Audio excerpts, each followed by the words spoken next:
Good evening, and welcome to this week's edition of Neon News. Tonight, we're not just reporting the news, we're exploring the stories that shape our understanding, challenge our perceptions, and push the boundaries of what we believe is possible.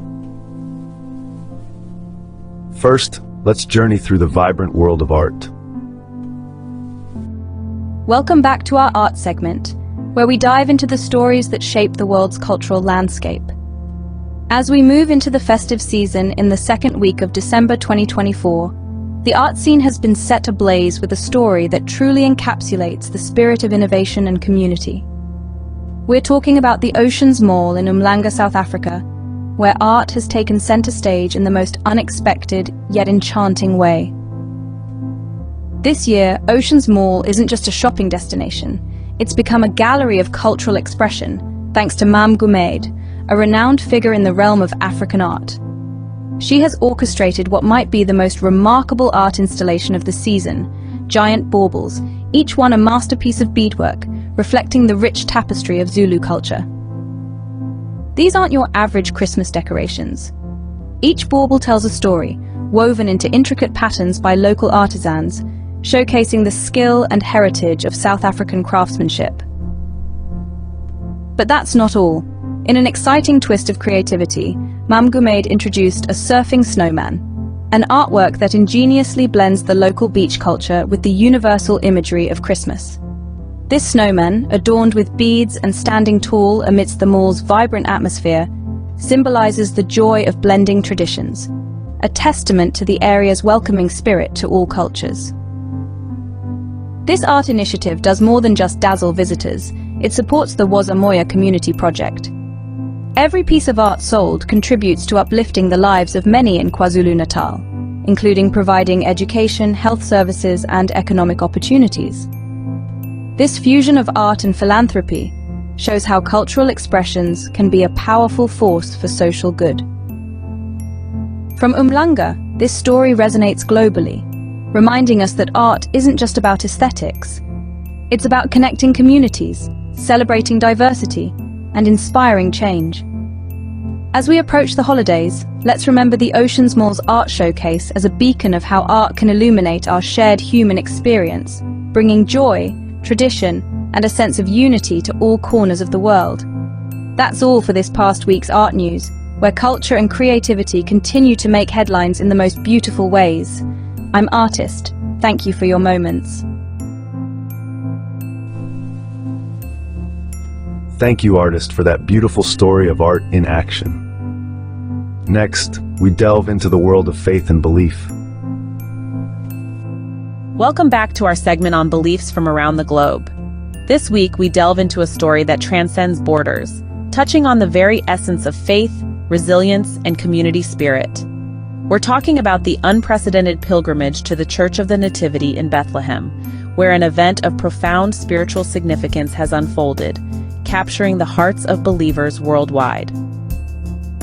In what has been described as a miraculous occurrence, the Church of the Nativity, revered as the birthplace of Jesus Christ, has reportedly witnessed a series of luminous phenomena.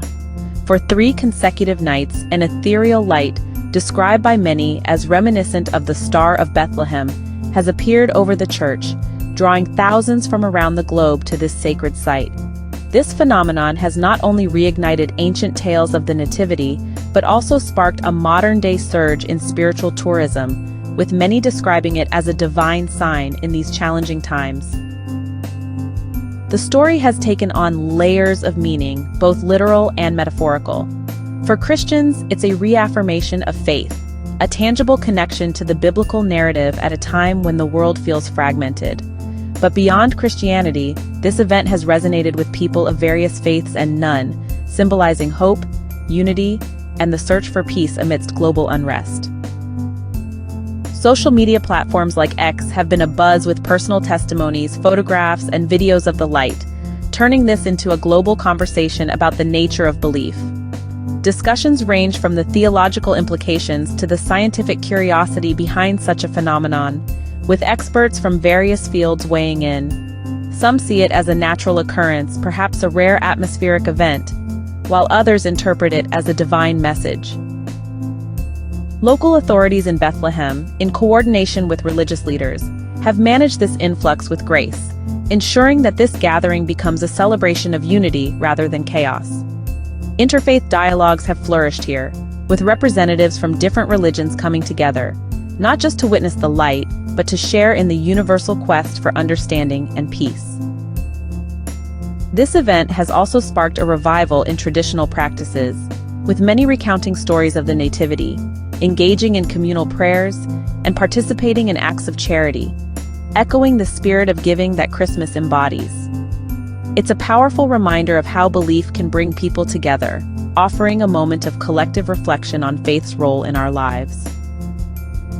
As we approach Christmas, this story from Bethlehem serves as a sign, reminding us of the enduring power of belief to inspire, heal, and unite. Whether you see it as divine intervention or a natural wonder, the light over Bethlehem has lit up our collective consciousness, inviting us to ponder our place in the tapestry of humanity. That's our story from the world of belief this week, a tale of light, faith, and the human spirit's unyielding search for meaning. I'm Believer. Thank you for your moments. Thank you, Believer, for that enlightening piece on belief. Now, we venture into the realm of conspiracy. Welcome to the Conspiracy Corner, where we delve into the mysteries that captivate the public imagination. This week, the skies over the East Coast, particularly New Jersey, have become a canvas for one of the most perplexing stories of our time, the mystery drones. Since mid-November, residents have been reporting sightings of these unidentified aerial objects, flying in patterns that defy conventional drone behavior. These aren't your average backyard drones. They're described as SUV-sized, maneuvering like commercial planes, yet distinct enough to spark a wildfire of speculation and conspiracy theories. The narrative kicked into high gear with claims of these drones originating from an Iranian mothership hidden in the Atlantic, a notion that has fueled countless posts on social media. Despite official denials from the Pentagon and statements from President Biden suggesting these are lawful, commercial activities, the lack of definitive answers has only poured gasoline on the conspiracy fire.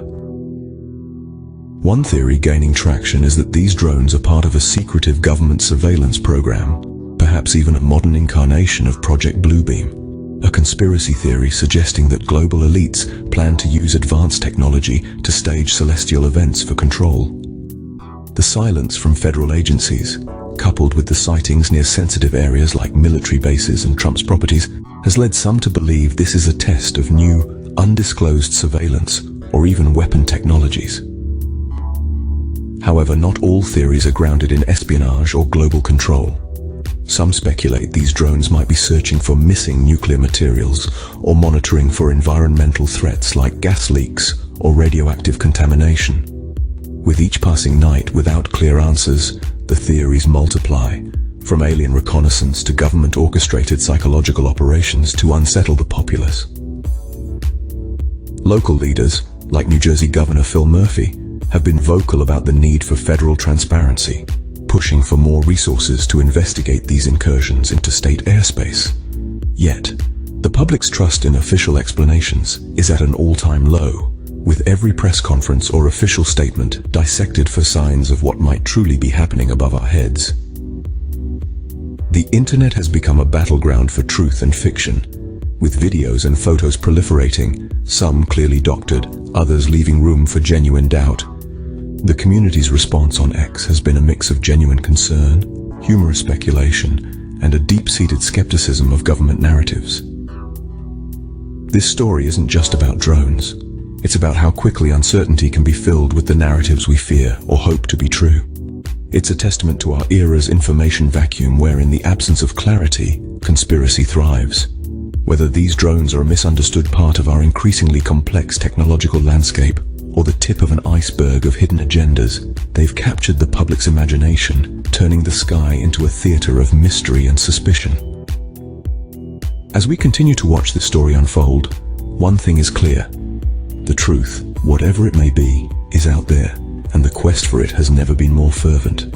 That's your dive into the world of conspiracy for this week, where the skies are not just the limit, They're the stage for our deepest suspicions and wildest dreams. I'm Skeptic, reminding you to always seek truth and question everything. Thank you for your moments. Thank you, Skeptic, for that intriguing exploration of the unknown. Let's shift our focus to philosophy. Good evening and welcome to our Philosophy in Focus segment. Tonight we delve into the gripping narrative unfolding in Damascus, a tale of revolution and the human pursuit of freedom. For over half a century, the Assad regime has maintained a tight grip on Syria, but after 13 years of civil unrest, the tides of change have swept the nation. This isn't just a story of political turmoil, it's a profound reflection on the nature of power, authority, and the human condition. It calls to mind Plato's concept of an ideal state, governed by wisdom, not force or birthright. As the Assad regime crumbles, we are now faced with a question: is Syria ready to cultivate a society rooted in justice and the pursuit of a good life? This dramatic shift also echoes Rousseau's theory of the social contract, arguing for a government that truly represents its people. The scenes of jubilation flooding social media and news outlets signify not just the end of an era, but the birth of a new societal agreement, one that reflects the will of the people, not a single dynasty or foreign powers.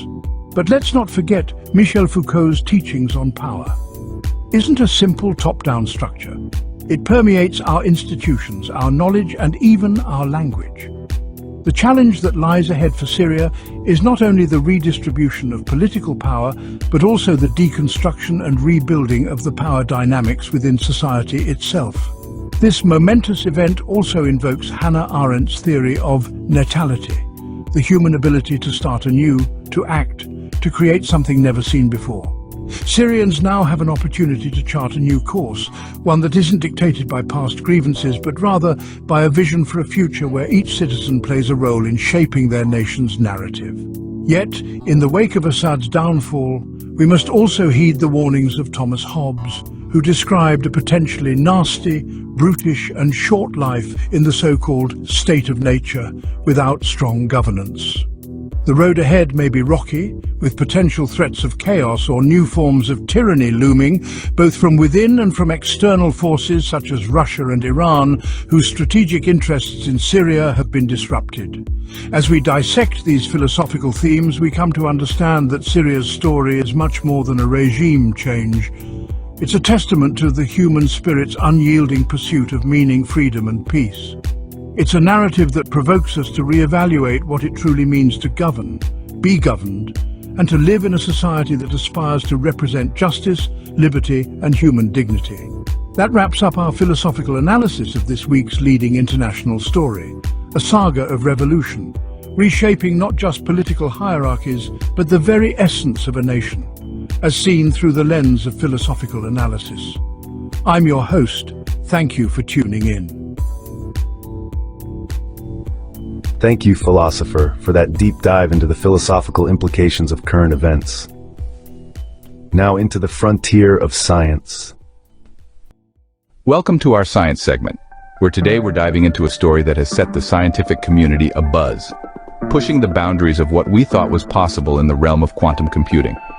Google has announced a monumental breakthrough with their latest quantum chip, marking a new era in computational science. This week, Google unveiled a quantum processor that can solve complex computational problems in less than 5 minutes, problems that would otherwise take the world's leading supercomputer an unfathomably long time, specifically 10 quadrillion years. This isn't just a leap, it's a quantum leap, metaphorically and literally, showcasing the potential of quantum computing to revolutionize fields from cryptography to drug discovery. The implications are profound. Imagine accelerating the design of new materials for energy storage, solving intricate climate models to better predict weather patterns, or cracking codes that safeguard our digital world. This chip doesn't just promise faster computation, it promises to unlock answers to questions we've barely begun to ask. But let's unpack this from a scientific perspective. Quantum computing operates on principles that defy classical physics, using qubits that can exist in multiple states simultaneously. This superposition, coupled with entanglement, allows quantum computers to perform many calculations at once, offering exponential speedups for certain types of problems. Google's new chip exemplifies this by demonstrating quantum supremacy in practical applications, not just theoretical benchmarks. The reaction from the scientific community has been a mix of awe and cautious optimism. On platforms like X, the discourse ranges from celebrations of this monumental achievement to discussions on the challenges ahead. There's excitement about the potential for quantum computing to tackle global issues like climate change or pandemics, but also a sober acknowledgement of the hurdles: quantum decoherence, error correction, and scaling up to practical everyday use. This development also reignites ethical and philosophical debates about technology's role in our lives. With such power comes the responsibility to consider security implications, privacy concerns, and the potential for a quantum divide in technological capabilities between nations or corporations. Beyond the tech, this breakthrough is a testament to human ingenuity and our relentless pursuit of knowledge. It exemplifies how science, at its best, is not just about answering questions, but about opening new vistas of inquiry. As we stand on the brink of this quantum age, we're reminded of the words of physicist Richard Feynman: "What I cannot create, I do not understand." With this quantum chip, we're not just creating, we're understanding the universe at a level previously unimaginable. But with every scientific leap comes the need for reflection. How do we ensure this technology benefits all of humanity? How do we navigate the ethical labyrinth that quantum computing presents? These are questions for scientists, policymakers, and philosophers to ponder together. This is the biggest science story from the second week of December 2024. A narrative of human triumph over the constraints of classical computing, a clarion call for responsible innovation, and a doorway to a future where the only limit might be our imagination itself. I'm Scientist, and thank you for your moments. Thank you, Scientist, for that mind-bending look at the future of computation. Finally, turning our gaze to the realm of holistic health. Welcome to our Holistic Health segment, where today we're exploring a story that's not just about health, but about healing the planet while we heal ourselves. This week we're focusing on an initiative that's capturing hearts and minds across the globe: the rise of sleep tourism and its unexpected yet profound connection to holistic wellness. In an era where the hustle of modern life often leaves us drained, the concept of sleep tourism has emerged as a beacon of restorative health. Destinations around the world, from the serene landscapes of New Zealand to the wellness retreats in Bali, are now tailoring experiences that prioritize one thing above all else: sleep. But this isn't just about catching more Z's, it's about redefining how we approach health through a lens that's deeply holistic. The trend was highlighted in a recent report by WellHub, which noted a significant shift in how employees and individuals are prioritizing their well-being. In 2024, people aren't just looking for a break, they're seeking environments that naturally enhance sleep quality, offering programs that combine elements like sound therapy, meditation, and exposure to nature's rhythms. This approach isn't merely about rest, it's about resetting our entire circadian biology, which has far-reaching effects on mental health, physical vitality, and emotional well-being. What makes this story particularly compelling is its environmental angle. Many of these sleep sanctuaries are built with sustainability in mind, using eco-friendly materials, promoting local biodiversity, and reducing light pollution to protect nocturnal ecosystems. It's a beautiful symbiosis where our health practices support environmental health. This movement is gaining traction on social platforms like X, where users share stories of transformative experiences, from retreats that align with the lunar cycle to accommodations designed to mimic the natural sleep environments of our ancestors. The conversation isn't just about personal anecdotes, it's sparking a broader dialogue on how we can live in harmony with the natural world, even as we seek personal wellness. This story of sleep tourism is emblematic of a larger shift towards a holistic health paradigm that doesn't see health as separate from the environment or our daily lives. It's a reminder that our well-being is intrinsically linked to the health of the planet. As we move into the holiday season, Perhaps this is the moment to consider not just how we rest, but how we can rest in ways that rejuvenate both ourselves and the earth. That's our holistic health highlight this week, a narrative of rest, regeneration, and the profound interconnection between our health and our environment. I'm Spirit, thank you for your moments. Thank you, Spirit, for shedding light on the healing power of science. As we conclude this week's episode, remember, each story we've shared is a thread in the vast tapestry of human experience. From art to science, from belief to conspiracy, these narratives challenge us to look beyond the surface, to question, to imagine, and to understand the world in all its complexity. Every event, every discovery, every mystery invites us to expand our minds, to see not just with our eyes, but with our hearts and intellects. What truths will we uncover if we dare to keep looking up, out, and within? Good night, and keep your mind open to the wonders of our shared world. I'm Pinnacle for the 6AI Initiative, and this has been Neon News. Thank you for your moments. See you next week.